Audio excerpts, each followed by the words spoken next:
অবশেষে আমার ছোটোখাটো একটা স্বপ্ন পূরণ হতে যাচ্ছে। ইদানিং আপনারা আমার পড়ালেখার কোনো ভিডিও পাচ্ছেন না। ভিডিও না দেওয়ার পেছনে একটা কারণ আছে, সেই কারণটাই আজ আপনাদের বলবো। আসসালামু আলাইকুম, কেমন আছেন সবাই? আমি ছোট ছিলাম তো, তাই আমার জন্য একটা ছোটো বোর্ড আনা হয়েছিল। কিন্তু এখন আমি বড় হয়ে গেছি, তাই ওই বোর্ডটাতে এখন আর আমার পক্ষে লেখা সম্ভব হয় না। তাছাড়া এখন ম্যাথগুলো অনেক বড় বড়, দেখা যায় বোর্ডে জায়গাই হয় না।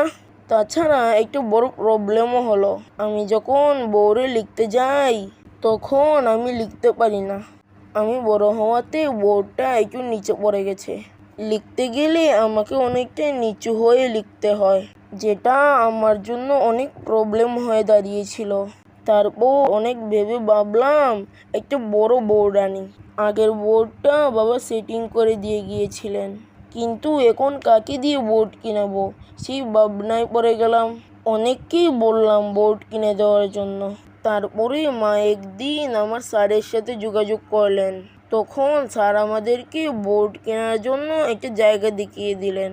স্যার নিজেও আমার সাথে সেখানে গিয়ে মাপ যোগ দিয়ে এলেন। Thank you Jamal sir. তারপরে তারা আমাকে বোর্ডটি এনে দিল।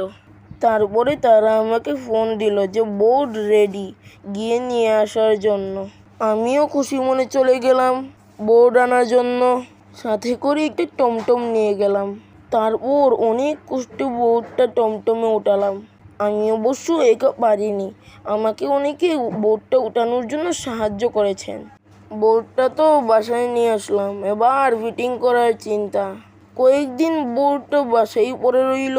কি করব, কিভাবে বোর্ডটা ফিটিং করব, জল্পনা কল্পনা করতে লাগলাম। তারপর অনেক কষ্টে একজন আঙ্কেলকে বাবা পাঠালেন, আমিও ওনাদেরকে হেল্প করলাম। এই বোর্ডটা ফিটিং করতে আমার অনেক কষ্ট হয়েছে। বাবা যদি দেশে থাকতেন তাহলে আমি বুঝতেই পারতাম না কিভাবে যে বোর্ডটা ফিটিং হয়ে গেল। বাবা দেশে না থাকায় আমি হাড়ে হাড়ে টের পেয়েছি। অনেক কষ্ট করে পুরাতন বোর্ডটা খুললাম। তারপরে আমরা 4 জন মিলে অনেক কষ্টে বোর্ডটা ফিটিং করলাম।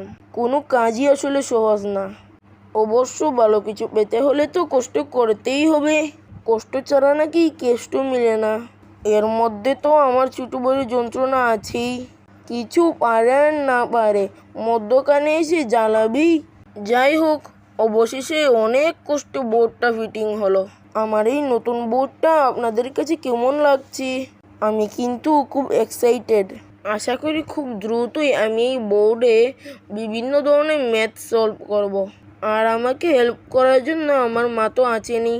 মা অসুস্থ হওয়াতে আমার আর একটু প্রবলেম হয়ে দাঁড়াচ্ছে, ভিডিও করতে একটু অসুবিধা হচ্ছে। তারপরও সব কিছু আবার আয়ত্তে আনার চেষ্টা করছি।